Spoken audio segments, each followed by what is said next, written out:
যখন জ্ঞান চুরি গেল তখনই মহাবিশ্বকে বাঁচাতে ভগবান বিষ্ণু নিলেন এক অবিশ্বাস্য রূপ, মানুষের দেহে ঘোড়ার মস্তক। পুরাণ অনুযায়ী সৃষ্টির আরম্ভের শুরুতে বিষ্ণু যখন বিশ্রামে ছিলেন, তখন তার আদেশে ব্রহ্মা যখন ব্রহ্মাণ্ডের সূচনা করছিল, তখন ভগবান বিষ্ণুর কান থেকে এক অসুরের জন্ম হয়।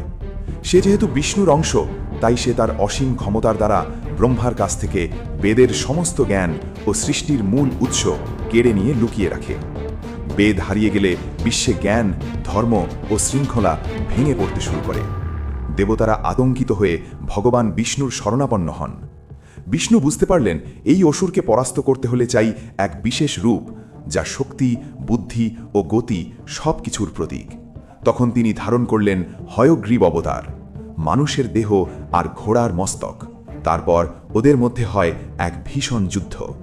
ভয়ঙ্কর যুদ্ধে বিষ্ণু হয়গ্রীব রূপে অসুরকে পরাজিত করেন এবং বেদ উদ্ধার করে আবার ব্রহ্মার হাতে ফিরিয়ে দেন। ফলে বিশ্বে পুনরায় জ্ঞান, শৃঙ্খলা ও ধর্ম প্রতিষ্ঠিত হয়।